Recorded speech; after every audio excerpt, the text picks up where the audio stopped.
Sehingga orang dulu itu, saya ulang lagi, ada satu kearifan namanya hidup itu apa? Hidup itu adalah cari sebanyak mungkin supaya hidup itu tidak tergantung pada banyak hal. Jika misalnya cara berpikir orang-orang modern itu sebenarnya banyak orang-orang ilmuwan yang nggak ngagumi Amerika. Bukan karena angkuh, enggak. Untuk mempertahankan kebesaran negara sebesar itu, kebutuhan listriknya besar, kebutuhan tentaranya besar, kebutuhan apa. Sementara negara kayak Venezuela atau Swiss kebutuhannya ada banyak. Pertanyaannya, yang tergantung dengan banyak hal sama yang tidak tergantung banyak hal, itu pinter mana? Kalau dibalik pertanyaannya gitu, negara-negara maju itu tidak keren kalau dibalik pertanyaannya. Orang yang untuk mempertahankan eksistensinya banyak, butuh banyak hal, dengan yang tidak butuh banyak hal, itu pinter mana? Orang yang bahagianya nunggu jadi dokter, nunggu jadi kiai besar, kiai viral, dengan orang yang bahagia cukup dengan ngopi, itu pinter mana? Tapi kalau dibalik pertanyaannya, orang yang tahunya nikmat hanya kopi dengan nikmat yang banyak, pinter mana? Makanya Mbah Mun tuh kalau guyon itu lucu. Aku iku saake ambek wong desa sing mlebu swarga. Saya dulu eskal mlebu swarga kok disakeni. Akhirnya beliau memberi penjelasan. Wong desa iku roe pakanan enak, iku mau kopi mbek uduk. Lah swarga iku mau nuruti sing dikarepno. Akhirnya wis mau mangan, wis ngopi, nguduk, ngopi, ora roh pakanan liyane ku ora roh. Nasi mandi yo ora roh, pizza yo ora roh apa-apa. Terus saya bilang, wah lah niku nak nganti selera tentang wanita cantik. Iku juga sederhana. Rontok pesek ya wis cantik, rontok ireng ya wis. Apa bidadarinya seperti itu karena saking enggak pengalamannya. Jadi surga itu kan nuruti apa yang diinginkan. Kira-kira keinginan orang kampung kalau di surga itu apa coba? Makanan apa coba? Nah, nak senengnya ketemel gemblong itu. Artinya malaikat lebih suka nangani surganya orang-orang kampung timbang Pak Rektor. Ini sudah ribet ini. Makanan apa saja sudah dicoba. Terus kalau di mall tahu orang macam-macam, seleranya macam-macam pasti. Enak mana kalau sampai jadi malaikat pelayan surga? Suka ngelayani orang kampung apa yang orang kota? Orang kampung kan. Jadi ya itu guyon ya, guyon tapi itu menjadi pikiran kita bahwa orang yang banyak kebutuhan itu sebetulnya banyak kebodohannya karena menggantungkan kebahagiaannya dengan banyak hal. Makanya Imam Syafi'i ngendikan istighna itu apa? Al-istighna anisya'i, yang dikatakan kecukupan adalah berusaha sebanyak mungkin banyak hal tidak kamu butuhkan. Bukan memenuhi semua kebutuhan kamu karena nafsu kamu ini tidak ada batasnya gitu. Kalau kamu penuhin nggak akan selesai. Itu ada perempuan yang kurang cantik itu minta doa saya, Gus doain suami saya kaya. Terus tak guyonin, terus nggak minta. Kalau suami kamu kaya, yang pertama dirubah itu apa? Rumah supaya rumah saya bagus. Kedua apa? Mobil supaya mobil saya bagus. Nanti yang dievaluasi itu kamu. Mobil bagus, Alphard, rumah mewah, istrinya kamu pasti itu dievaluasi. Langsung nggak usah sudah gini aja kan. Jadi pertama yang dievaluasi itu kaya itu, coba kalau suami kaya itu yang dievaluasi pertama rumah ya, rumah ganti. Setelah itu apa? Mobil. Kira-kira berikutnya akhirnya sudah Gus nggak jadi. Nabi Ibrahim itu pernah minta umur panjang, keren umur panjang. Sama Allah nggak dijawab. Datang orang tua gitu mertamu ke Nabi Ibrahim, terus disuguhi dikasih kurma. Apa itu? Kok kurma apa? Anggur yang sudah matang sekali, sudah dimakan. Setelah dimakan meler keluar lagi, dimakan lagi meler lagi. Terus Nabi Ibrahim masuk lagi ke kamar. Ya Allah, doanya tak cancel. Nanti kalau saya tua kayak itu. Jadi Allah itu gak jawab langsung tapi ngirimkan itu. Akhirnya ya Allah gak jadi. Nanti takut itu.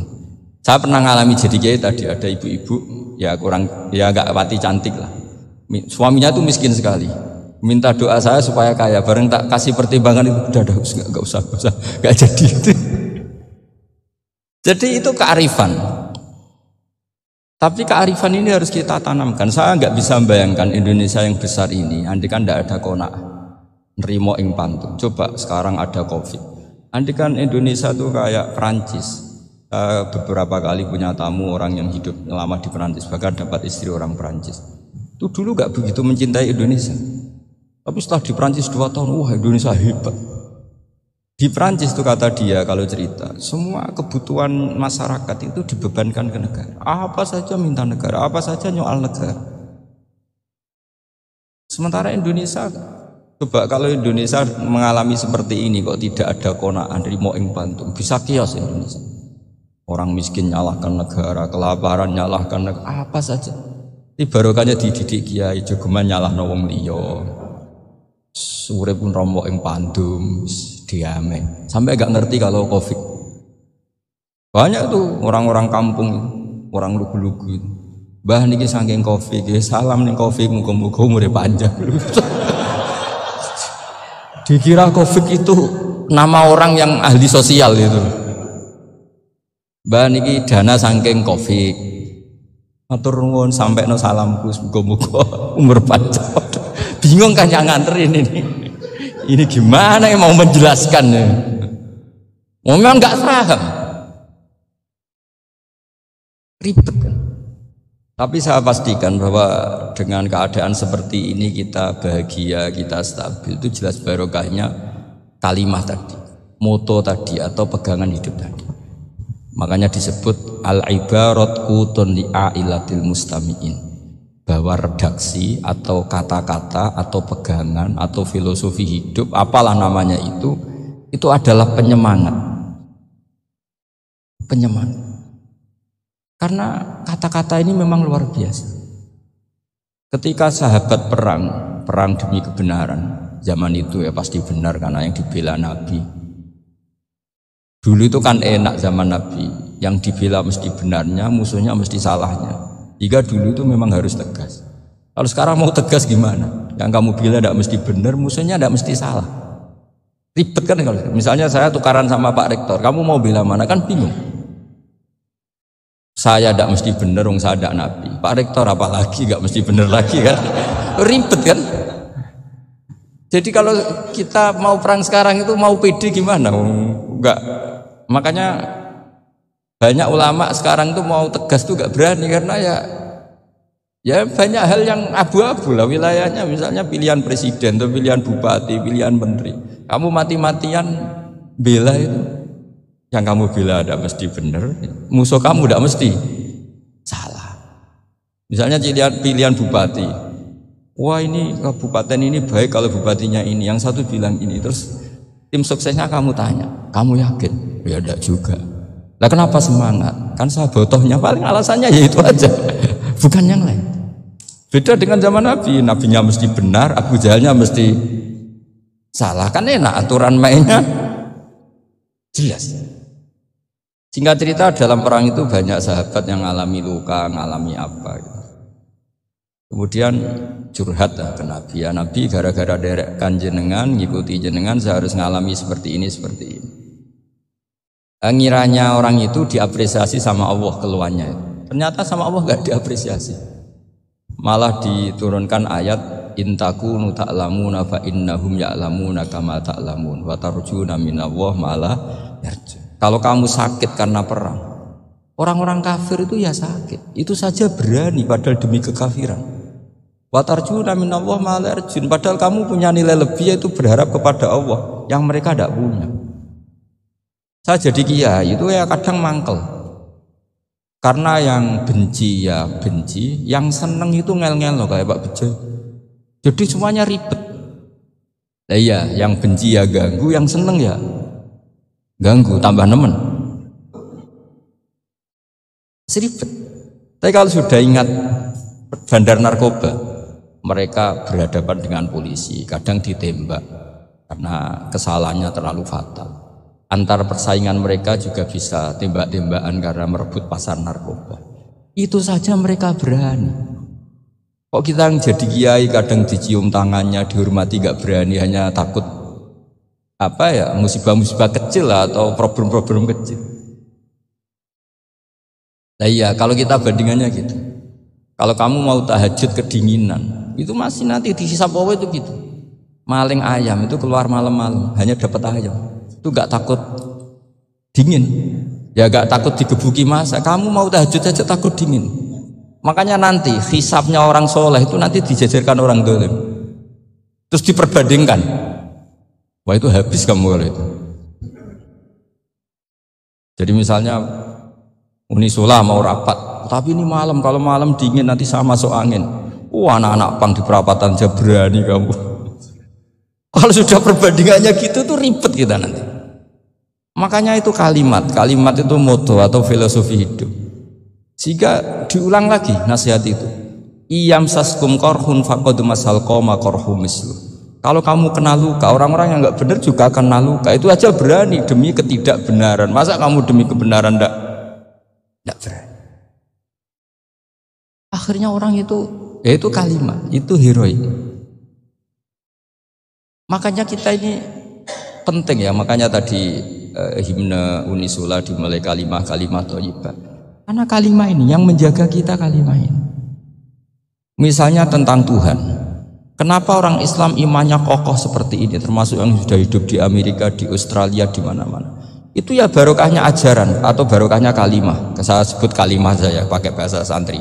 Karena la ilaha illallah itu dalam tradisi santri disebut kalimatu haqqin alaiha nahya wa alaiha namut wa alaiha nub'ats. Ada yang riwayat wa biha nub'ats insyaallah taala minal aminin.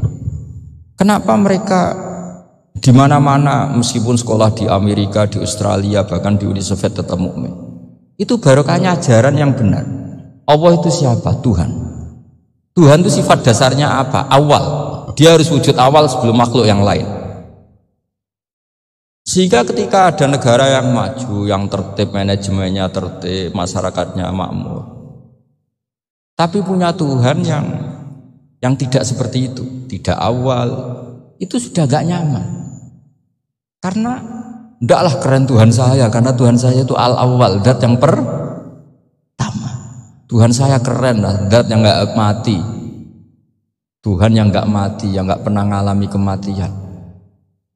Sehingga tontonan atau yang dilihat kenikmatan-kenikmatan yang lain ini tidak mengubah dia pendirian tentang Tuhan. Karena mantapnya satu kalimat tadi bahwa Tuhan itu ya harus satu, harus awal, harus tidak mati, tidak rusak, tidak mengalami apa-apa yang membahayakan.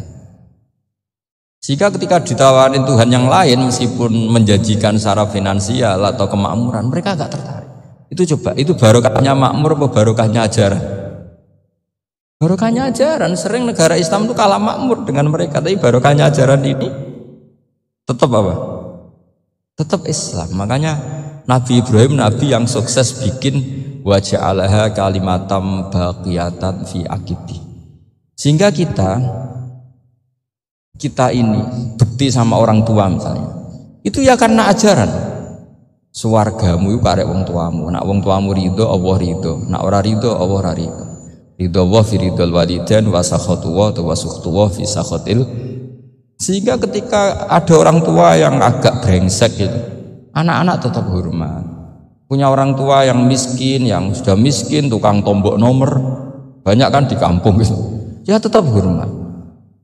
Coba kalau dari awal kita ngajari orang tua kamu hormati ya, kalau baik, kalau tidak usah. Bisa geger Indonesia.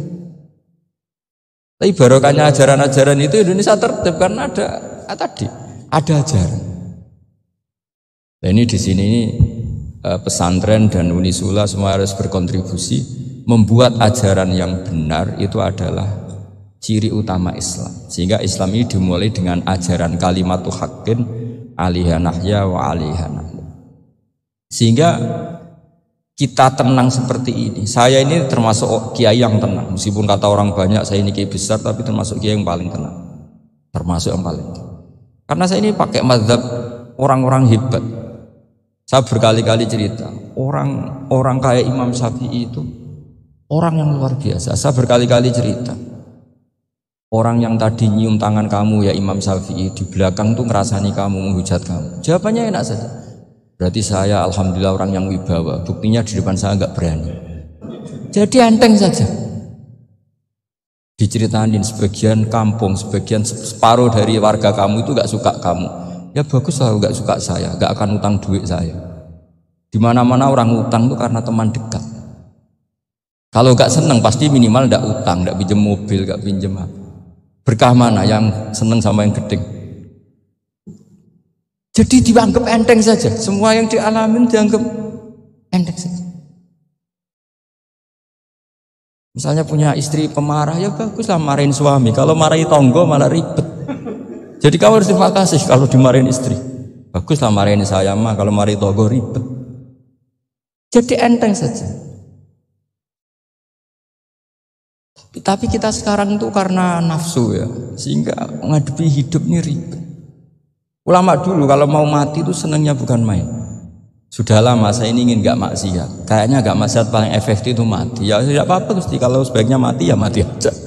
Enteng saja. Jadi melihat kematian itu akhir dari segala keburukan atau potensi keburukan.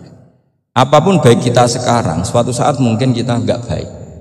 Yang bisa menghentikan ketidakbaikan atau potensi ketidakbaikan itu apa coba? Mati kan? Berarti mati itu mengerikan apa menyenangkan? Mesti kamu tidak berani menjawab. Meskipun secara ilmu kamu berani, tapi secara rasa agak berani kan? Saya ulang lagi ya, yang bisa menghentikan keburukan atau potensi keburukan itu apa coba? Apa? Kematian. Berarti kematian itu menyenangkan atau menyusahkan? Apapun kamu tidak berani jawab karena kamu agak-agak duniawi itu kelihatannya. Tapi secara ilmu kamu tahu kan kalau mati itu tidak buruk-buruk banget. Karena apa? Itu akhir dari segala keburukan. Sehingga Nabi ngajarkan kalimat itu begitu luar biasa. Allahumma ahyini ma kanatil hayatu khairan li wa tawaffani ma kanatil wafatu khairan li. Nabi melihat dunia itu begitu indah. Ya Allah, kalau saya ini hidup, anggap saja hidup ini ziyadatan li fi kulli khairin, menjadi modal saya menambah segala kebaikan. Jika suatu saat saya mati, anggap mawon rohatan li min kulli syarrin, itu akhir dari segala keburukan saya. Subhanallah wa bihamdihi adada khalqihi wa ridha nafsihi wa zinata arsyihi wa kalimatihi. Subhanallah wa bihamdihi adada khalqihi wa ridha nafsihi